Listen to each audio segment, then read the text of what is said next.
Je suis Daniel Dubost et j'étais là dans les années 86, je pense, 85, plutôt 86-87. Dans celui qui a disparu, le foyer des jeunes travailleuses. J'étais un objet, enfin un objet, j'étais un élément qui avait rien à faire là-bas, mais on était quand même nombreux, hein, les garçons. Je pense qu'il y avait beaucoup plus de demandes en garçons. Et donc ici, ça devait être complet. Par le fait que je savais pas où me loger. Donc, clairement, j'étais pas informé de ce qui était disponible sur Dijon. J'ai pas cherché l'appartement, j'ai rien programmé. En fait, je suis natif de la campagne et puis je suis venu travailler en intérim. Donc, je savais pas pour quel. Donc, pendant 2 ans, dans le cadre de ma scolarité, j'étais au foyer des jeunes travailleurs au Creusot et je suis pas venu là complètement par hasard non plus. À la fin, on peut dire que c'est un choix. Ça représentait pas une facilité, je dirais, moi, c'est égoïstement, je pense à moi, à mon côté.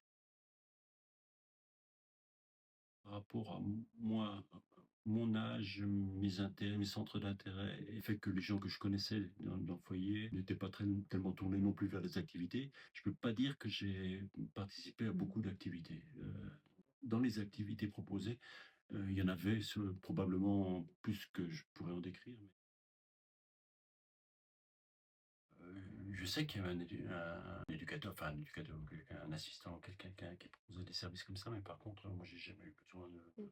Et moi, on n'avait pas nommé de référent. Et je pense que en tête, j'ai une personne, moi, dont je me souviens, mais la démarche était inverse, quoi. Je dirais, c'était au besoin, si la personne, si les gens qui étaient identifiés étaient peut-être recommandés à la personne qui pouvait faire du support. On se rendait plutôt au bar. C'est malheureux à dire, mais parce qu'il y avait sûrement des efforts aussi pour nous accueillir, pour nous inviter à rester. Mais c'est vrai que souvent on lève le coude autour de quelque chose et que dans le foyer, intrinsèquement, il n'y avait pas.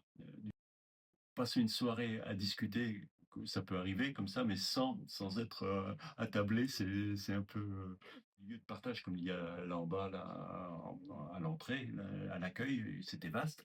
Il y avait des revues, des choses comme ça. Il y avait un peu de tout. Moi, je suis pas tellement consommateur de ce genre de prestations. Donc, le point fort, c'était d'avoir quand même une cantine.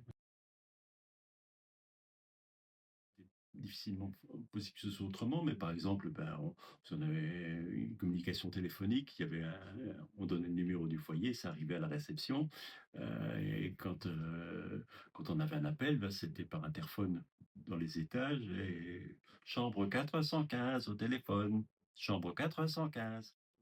On devait descendre les étages pour aller répondre pour prendre la communication à la réception. Donc, bon, je dirais qu'économiquement, à l'époque, c'était difficile de faire autrement, je pense. Voilà, donc ça n'a plus de sens aujourd'hui.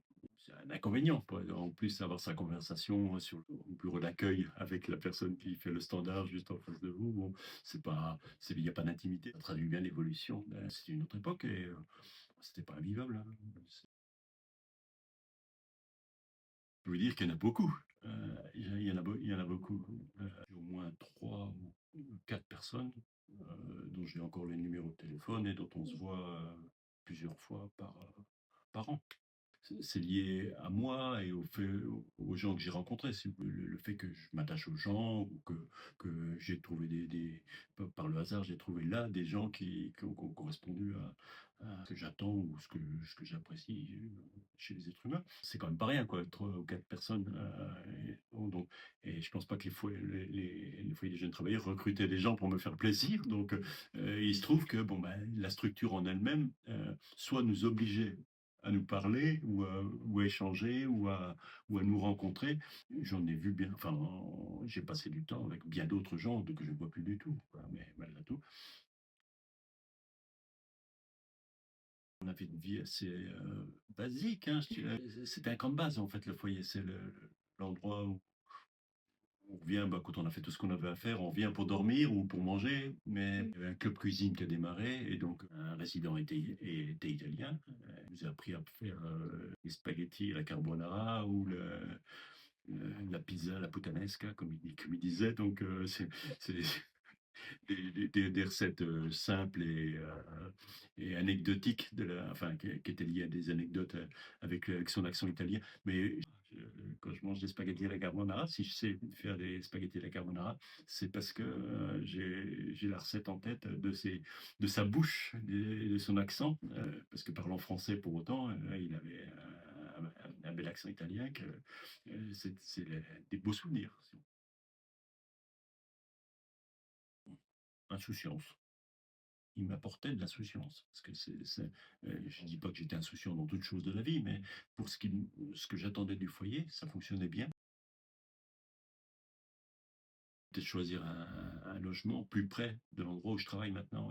L'essence était peut-être pas chère comme aujourd'hui, mais on y faisait attention aussi, quoi, si vous voulez. Donc, clairement, s'il faut faire 20 kilomètres tous les jours pour aller travailler, puis il y a un moment aussi où il faut commencer à se mettre en route, à fonctionner comme nos parents, c'est-à-dire à se faire à manger, à laver son linge, à débarrasser.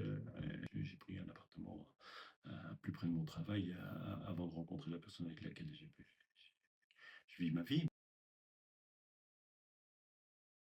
Ce que je dirais, c'est que pour venir dans un foyer, pour pas être malheureux dans un foyer, faut pas avoir peur des autres, quoi. Je dirais, faut être un petit peu ouvert et tolérant vis-à-vis de tous ceux qu'on connaît pas. Essayer d'être open, comme on dit, ouvert à ce qui peut se passer de façon décontractée et pas tout attendre du système et des autres, quoi. Je dirais, le foyer, ça accueille une telle diversité de gens.